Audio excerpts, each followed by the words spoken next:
Hello everybody, welcome to What Culture Gaming. I'm Scott, joined by Josh. Hello, Scott. Josh, my friend, remember the ongoing Activision, Blizzard, Xbox, Microsoft deal? How could I possibly forget? How could you possibly forget? Another wrinkle has emerged. Now this relates to the fact that a major reason the UK's Competition and Markets Authority blocked Microsoft's acquisition of Activision Blizzard. The idea was that if the deal went through, Microsoft and Xbox would have a monopoly on cloud streaming across the UK. Now, according to The Verge and a couple of official announcements as well, Microsoft's plan is to siphon off the cloud streaming portion of their business to Ubisoft on the Ubisoft Plus program, should the deal actually go through on October 18th. Now, there's lots of specifics to this, but initial reactions. Initial reactions, obviously, it's a quite blatant play to get this deal pushed through the CMA and circumvent their issues, which, like you said, were all about cloud-based gaming going forward. So to secure this for the next 15 years and make sure that those streaming rights remain multi-platform, you can see why they're doing it. To me, I don't want to give anyone a kind of pat on the back for a deal like this, but if I'm talking about the lesser of two evils,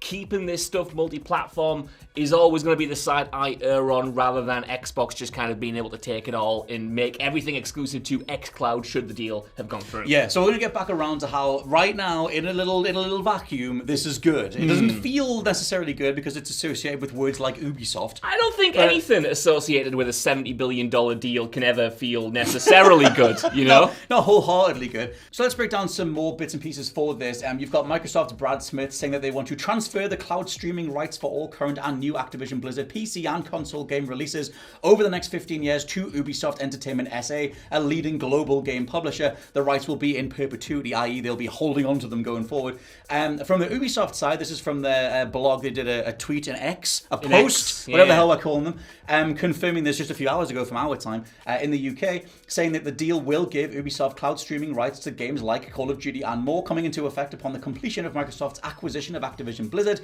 The agreement includes the complete slate of current Activision Blizzard games, as well as all their new titles launching in the 15 years after the closing of Microsoft's acquisition of Activision Blizzard.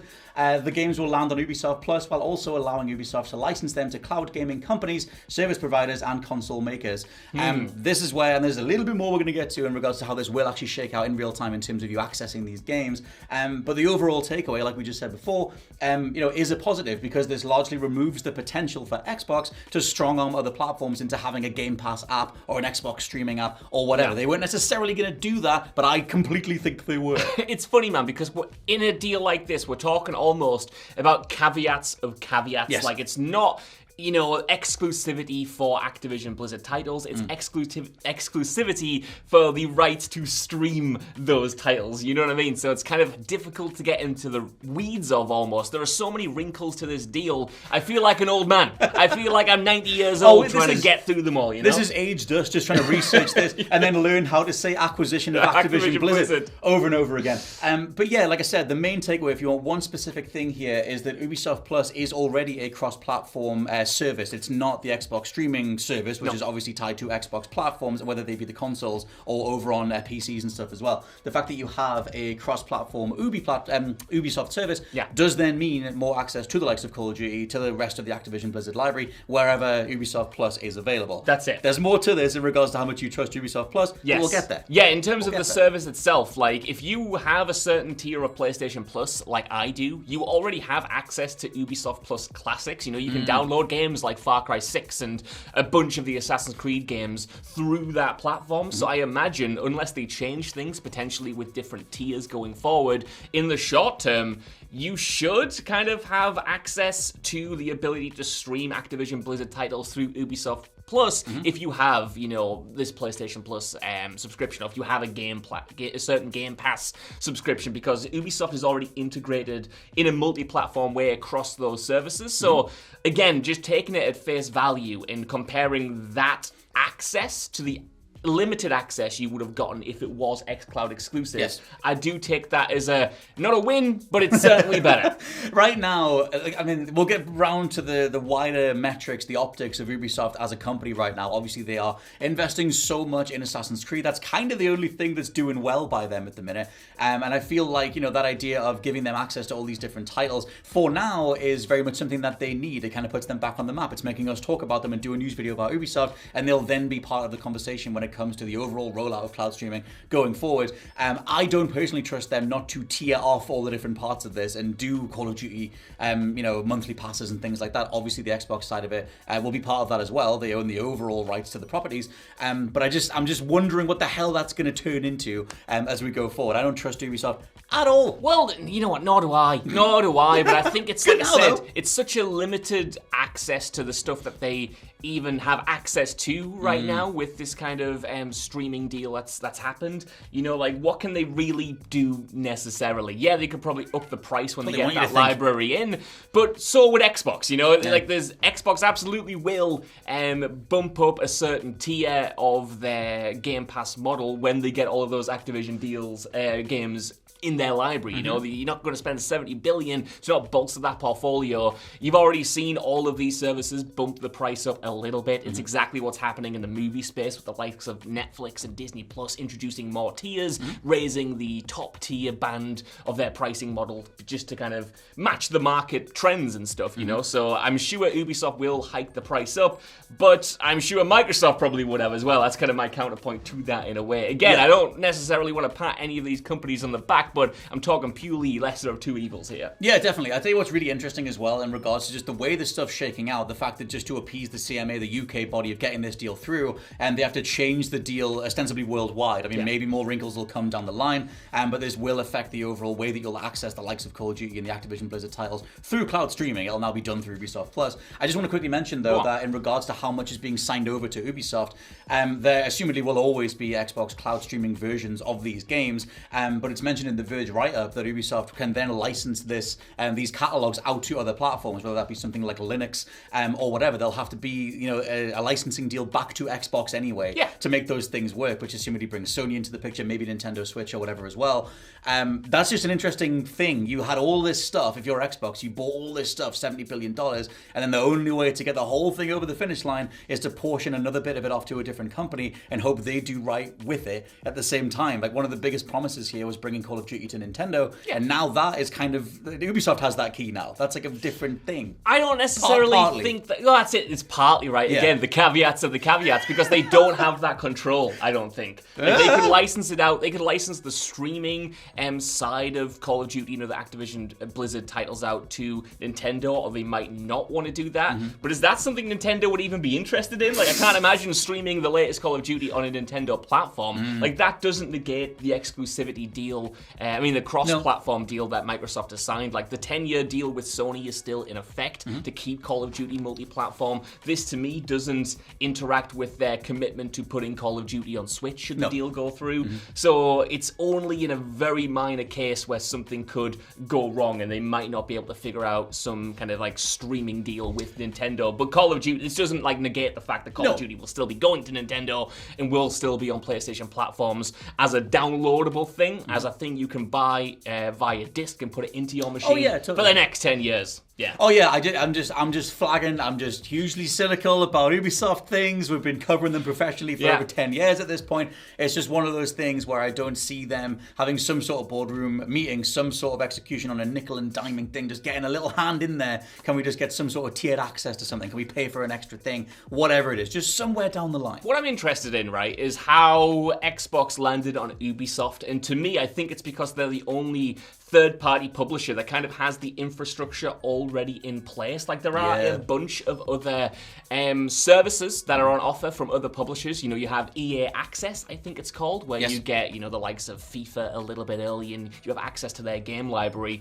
Rockstar have that storefront page thing, but it doesn't have a cloud streaming version of it. But they're all like, exactly right, right? They're all a bit more limited than what Ubisoft have on offer. And I don't think what Ubisoft Plus is like a great deal by any metric, but the fact that it is a little bit more robust, they have this kind of cloud streaming apparatus, and the fact that they're already integrated with Xbox and PlayStation Plus, I think in Xbox's mind probably made them the natural partner, because any other company might be playing catch up a little bit. Well, this is a whole other thing with this. I'm going to go full conspiratorial, what's going on, side of this, and the fact that they've already Ubisoft have already tweeted X'd about this kind of shows that it is going to go through. They are confident enough putting this out in the public space.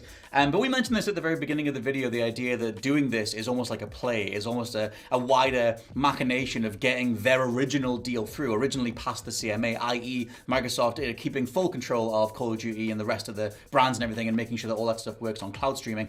Do they pick Ubisoft because they're the worst possible choice to manage this stuff? Look at the consumer reaction and have that influence the conversations, all the different decisions that happen with the CMA. I don't necessarily think so, but I just wonder if there's a part of this conversation that is, look at what we have to do to get this deal over the finish line. Wouldn't it be better with us? Come on, one country that's blocking this thing. Maybe you should let us hold on to all this stuff and then get the full original version of the deal over the line. Like I said, they've tweeted about this, so assumedly the Ubisoft side, they're pretty confident on the Ubisoft side. But we're yet to see an official Xbox announcement, at least in regards to when we're filming this. But I just wonder how much that's the level of play that they're doing, where they just go, look at the consumer response to this. No one even knows what Ubisoft Plus is. And it would make more sense for consumers if you give it to us. It would be a bold strategy. I don't think that's what they're doing, just because I don't think there was any good option. Like, they needed to strike a deal with somebody to address the CMA's concerns and try to cushion the kind of issues that authority had.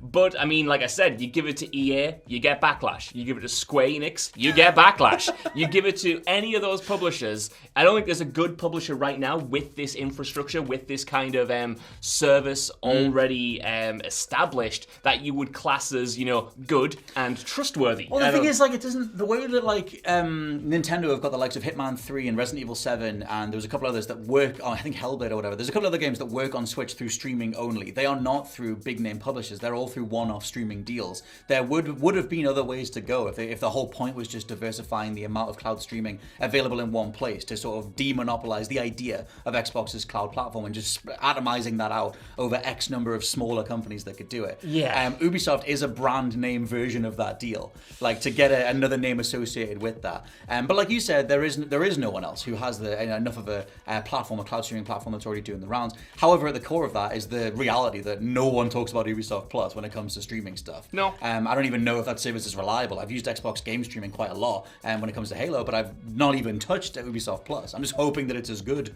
as the Xbox side. This is the crux of the issue that the CMA has, I think. Their long-term issue with the deal going through is that on that long term, cloud streaming could become a big thing. Yes. But right now it is this nascent sort of part of the industry. It's extremely small. There is a lot of potential there, but right now, like, Google Stadia did not work. No. PlayStation Plus streaming, it started off okay, but obviously wasn't a big enough thing and a big enough draw to the point where Sony had to pivot and introduce PlayStation Plus as we know it now, where you can download all of those games. There's a 4K version of PlayStation streaming in beta right now, Yeah. and you barely know it. Well, that's it, right? Yeah. And that's kind of my point, that, no one really knows maybe that you can stream on Ubisoft Plus, but I would argue very few people know you can stream on like xCloud or any of the other services that are currently up and running, right? Because it's such a small thing at this moment in time, but the CMA and other industries are like betting on it becoming this long-term success story. So I think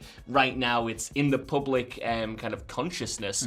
It sort of isn't a thing, and I don't think any of the deals that they could have announced would have been met with like rapturous applause. No, and it's one of those like full circle things where obviously the CMA, the UK's body, got so hung up on the idea of a future of cloud streaming, leading to a monopoly from the Xbox's side, that, you know, and then the conversation on, well, how important is cloud streaming as part of the future of gaming? Is it as big of a deal as the CMA is, acting like it is? And then the person that the service that they've picked to offload it onto, Ubisoft Plus, is about as small as the idea of cloud streaming dominating gaming is right now. Yeah. Like, which I guess we'll just see how that plays out. Maybe Ubisoft Plus is the next major next service in the game, like the next Netflix of gaming or something. But it's just such a weird machination 4D chess move to get this thing over the finish line. But they need to, because it's $70 billion is riding on it. That's it, man. I know we're going around in circles, but this is why I can't get too incensed about this specific deal. If you came to me and you said, Josh, Microsoft has just signed exclusivity rights with Ubisoft Plus to put Activision